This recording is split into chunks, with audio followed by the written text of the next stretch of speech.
Oi, eu me chamo Isabelle, sou do terceiro B e hoje eu vim apresentar o trabalho de Revolução Russa.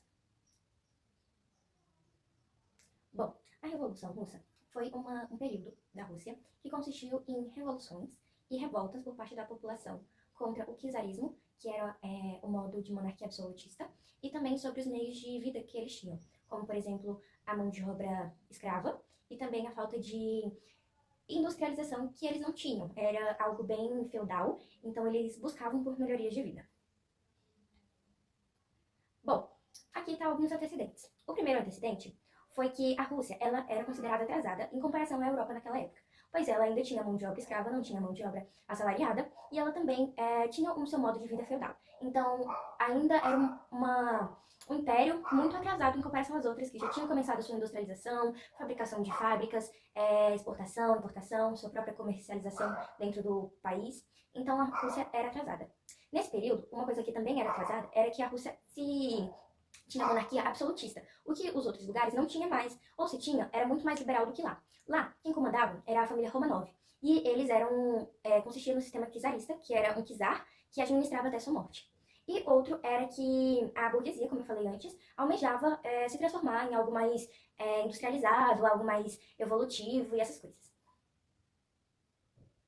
Bom, aqui temos os inícios das revoluções. A primeira foi a crise de fome nos campos e nas cidades, porque por mais que a produção estivesse em alta, não dava para todo mundo, a distribuição era mal feita. Então muitas pessoas passavam fome e a maior parte dessa comida ia parar nas mãos da família monárquica absolutista. Então, isso causou reformas frustradas e repressão czarista. O crescimento das ideias marxistas, que era da burguesia chegar ao poder, que só por esse meio da burguesia chegando ao poder, eles poderiam finalmente alcançar a ideia de revolução.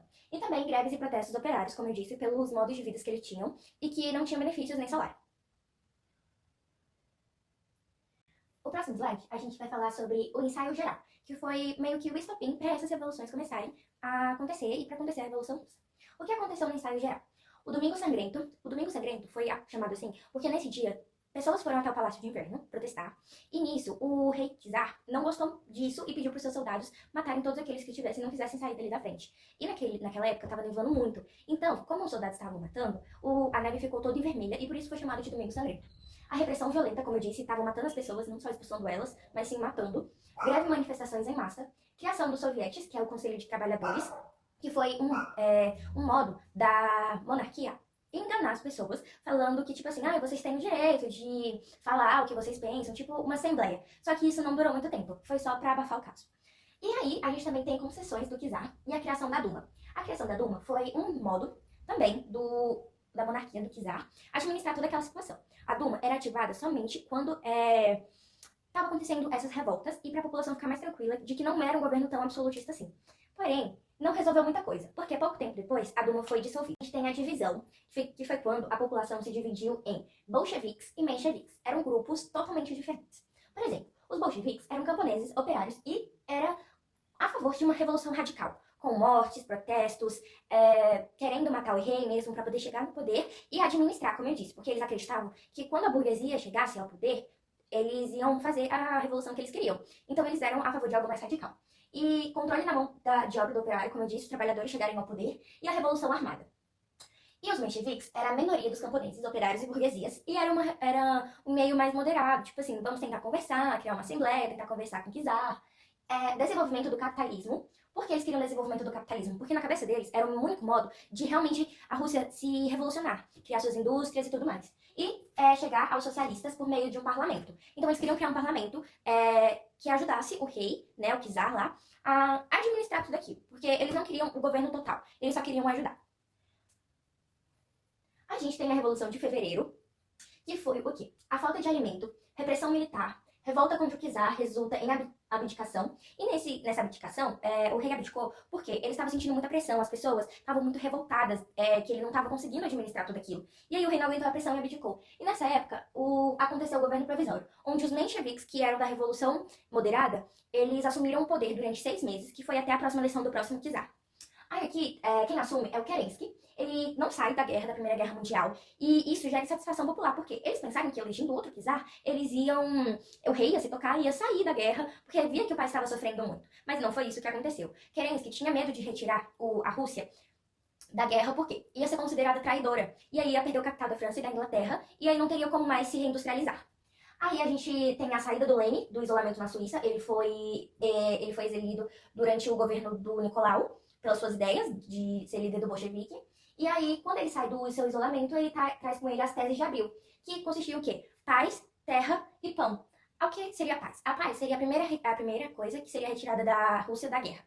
A terra seria tirar as terras da monarquia absolutistas, dos Romanov, e também da igreja, e distribuir para o povo. E o pão seria ter alimento suficiente para alimentar todo mundo. Em outubro de 1917, a gente tem outra revolução, outra revolta, que consistiu em os bolcheviques assumindo o poder após o Kerensky abdicar, né? E eles assumiram o poder com muita força, porque eles estavam com raiva que nesse período de 6 meses, quem administrou foi os mencheviques, e que eles não tiveram participação nenhuma. A gente tem, perdão, ajuda de operários militares que ocuparam o Palácio de Inverno. Operários, tudo bem, né? A gente já sabia que eles realmente queriam a revolução, mas os militares também não estavam mais aguentando aquela pressão toda. A gente tem o Lenin nacionaliza as terras, as indústrias que foram transmitidas para os operários. A gente tem a Rússia fazendo o contrato de Brest-Litovsk, que foi a saída da guerra, da Primeira Guerra Mundial. Porém, entretanto, todavia, ela foi extinguida. Tipo assim, ela não recebeu mais capital. A França e a Inglaterra consideraram ela traidora. Então, eles retiraram todo o capital. Aí a gente também tem a saída e a perda de indenização. Depois de um certo período, quando Lenin terminou de administrar, né, tipo assim, ele estava lá no poder, acontece a Guerra Civil Russa. O que foi a Guerra Civil Russa? As suas causas foram o surgimento do Exército Branco e as intervenções estrangeiras. As intervenções estrangeiras acontece o quê?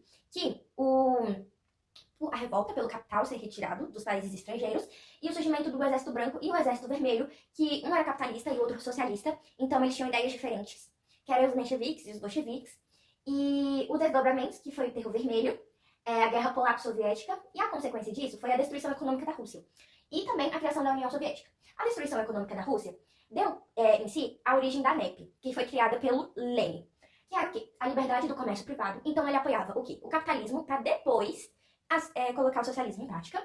A liberdade de salário dos trabalhadores, como podemos ver, salário é uma forma assalariada de trabalho e também uma característica do capitalismo.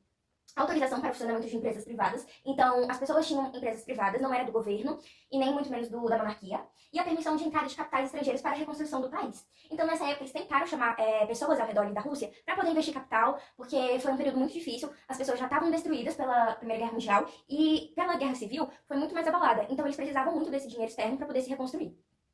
Logo em seguida, a gente tem a morte de Lenin, porque ele já estava no governo há muito tempo, e aí entre o governo de Stalin. O que foi o governo de Stalin? Stalin assumiu devido que a disputa para assumir o governo foi entre Trotsky e Stalin. Stalin acabou ganhando e exilindo o Trotsky. Trotsky fugiu para o México e Stalin mandou um agente matar ele lá. Porque ele não queria que Trotsky tivesse o perigo de voltar e ele assumiu o poder e as pessoas ficarem achando mal coisa ruim dele. Stalin preferia se concentrar na construção do socialismo interno, então ele não pensava de maneira nenhuma no capitalismo. A extrema esquerda controlou na vida das pessoas, não só do trabalho, como na vida social. Podemos ver que ele tinha um método de governo muito de ditadoria, totalitarista, a polícia perseguia os opositores. Na época também existiam as gulags, que eram os campos de concentração de trabalho forçado. Então, assim, Stalin queria que a produção fosse muito grande para tornar logo o país socialista.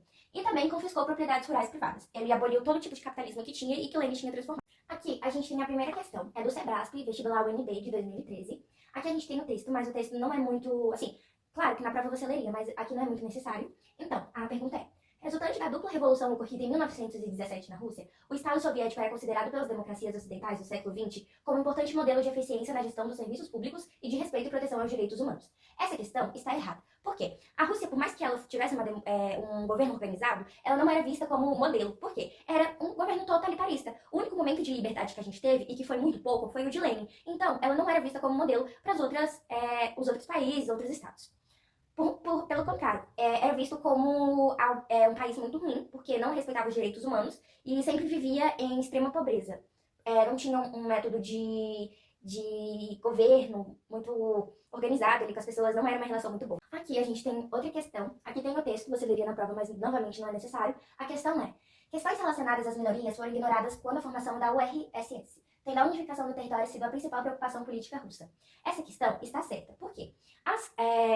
A questão das minorias étnicas foram ignoradas por bastante tempo, até porque a Rússia queria focar no capital externo, queria juntar o máximo de países para poder fazer o socialismo funcionar, então realmente não foi algo importante. A questão está certa. A gente tem por último a última questão, que foi do Enem 2018, e fala assim: a Revolução Russa de 1917 foi um evento de grande impacto na história mundial. Sobre suas causas, é correto afirmar que a derrota russa na Primeira Guerra Mundial foi o principal fator que levou à Revolução. Está certo, porque justamente ocorreu a abdicação de Kerensky e do outro czar, porque a população estava muito insatisfeita, porque a Rússia tinha acabado de sair da guerra prusso-japonesa, né? Então eles tinham perdido essa guerra, e aí eles logo entram na Primeira Guerra Mundial sem estabilidade nenhuma, e isso gerou muita revolta, porque as pessoas estavam com fome, estavam tendo que entrar em guerra, sendo que não tinha estabilidade nenhuma. O crescimento da industrialização e da classe operária foi um fator que contribuiu para a Revolução.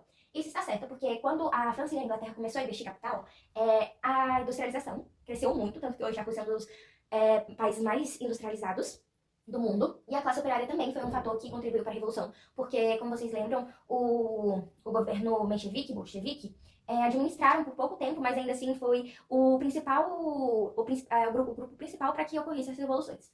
3. A insatisfação dos campesinatos com a política czarista foi um fator que contribuiu para a revolução? Sim, o campo não aguentava mais trabalhar e não ter comida para eles mesmos. Então eles se revoltaram e se juntaram para tirar o governo absolutista do poder. A corrupção e a ineficiência do governo czarista foram fatores que contribuíram para a revolução? Isso está certo. A corrupção, por fato do governo não se importar com as pessoas, essencialmente com o capital externo, e a ineficiência do governo czarista, que, tipo assim, eles não estavam investindo no capital das pessoas, não estavam nem aí para quem realmente fazia o país funcionar. E por último, a propaganda marxista foi difundida por Lenin Trotsky, foi o principal fator que levou à revolução. Essa questão, ela tá errada, porque a ideia marxista, sim, foi uma das coisas para a revolução acontecer, mas não foi a principal e nem também foi a principal ideia que Lenin Trotsky trouxeram para essa revolução acontecer. Muito obrigada, é isso. Obrigada por deixar fazer esse trabalho.